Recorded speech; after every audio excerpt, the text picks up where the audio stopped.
دھات کی داب میں، جست کی داب میں، یا تانبے کی داب میں، یا نیلے کی داب میں وہ رکھے، وہ پک جائے گی تو وہ سراسر جھوٹ ہے۔ وہ پارا تو اس میں سے اڑ جاتا ہے، لیکن وہی اس کے اندر جو دھات ہوتی ہے وہ زندہ ہو کر آ جاتی ہے، اور بعد میں ہم کہتے ہیں کہ اس کو تیزاب کھا گیا۔ ایک بات آپ اور یاد رکھیں، جب پارا کسی دھات کے ساتھ ملتا ہے تو اس کو تیزابی کر دیتا ہے۔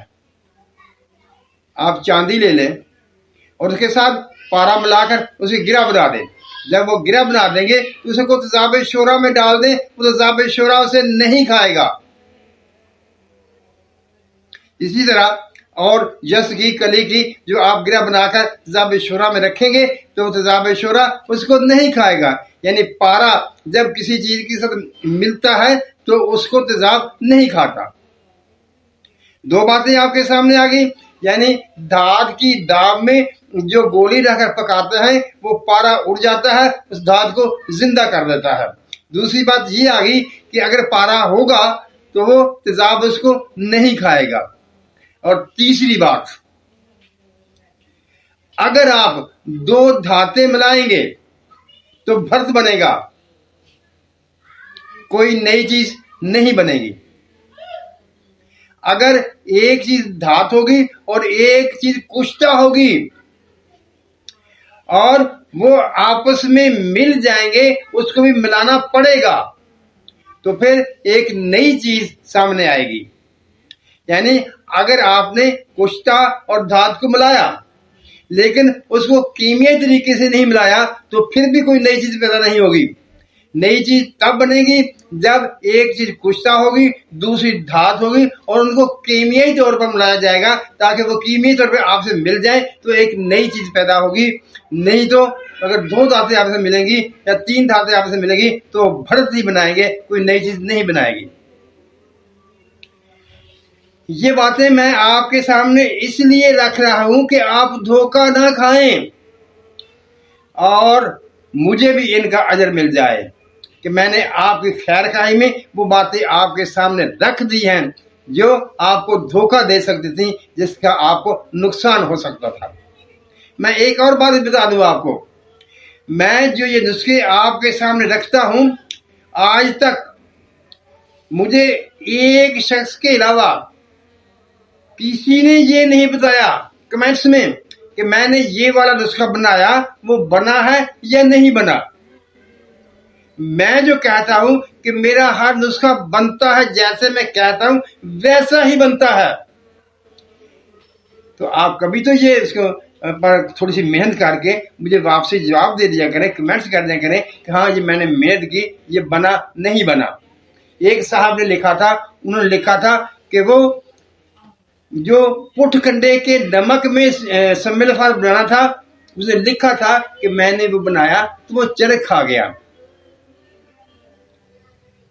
آپ دیکھیے وہ صاحب کتنے شریف آدمی تھے، یعنی انہوں نے یہ نہیں دیکھا کہ جو میں آگ دے رہا ہوں وہ زیادہ ہونے کی وجہ سے سملفار چرخ تو کھا گیا لیکن اڑا تو نہیں نا۔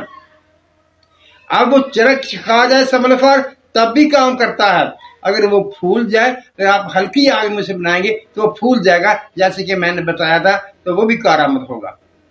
معزز سامعین، میں چاہتا ہوں کہ آپ لوگ میرے بتائے ہوئے نسخے کو بنائیں اور اس کا رزلٹ مجھے بتائیں۔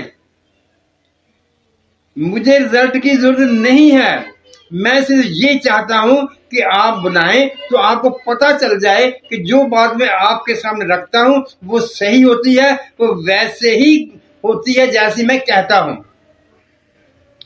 لیکن آپ تو اور سی اور باتیں پوچھتے رہتے ہیں۔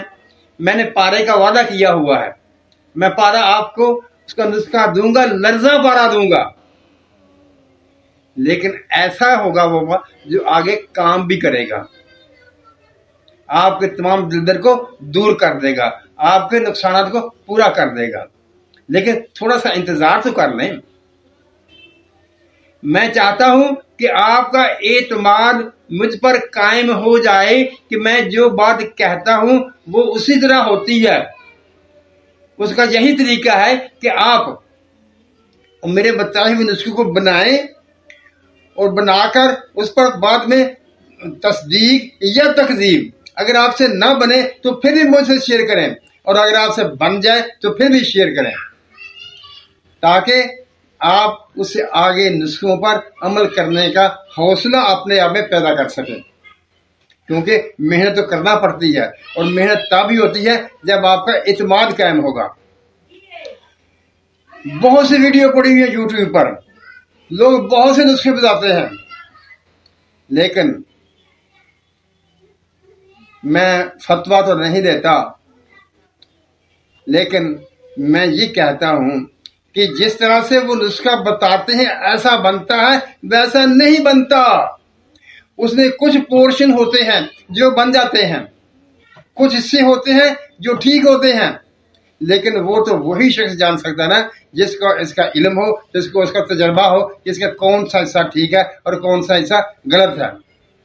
اکثر کہتے ہیں ہوائی تیل بن گیا اور وہ آگ پر کیمون نار ہوگا۔ وہ شریف آدمی، جب وہ ہوائی تیل ہے تو وہ آگ پر کیسے رہے گا؟ کچھ چیزیں ہم نے اپنے دماغ سے بھی ان کا تجزیہ کرنا ہوتا ہے، ان پر غور کرنا ہوتا ہے تو سمجھ میں آ جاتی ہے۔ معزز ناظرین سامعین، اللہ تعالی ہم سب پر اپنی رحمتوں کی بارش کرے، ہمیں سچ بولنے، سچ سننے اور سچ پر قائم رہنے کی توفیق عطا فرمائے۔ آمین۔ اللہ حافظ۔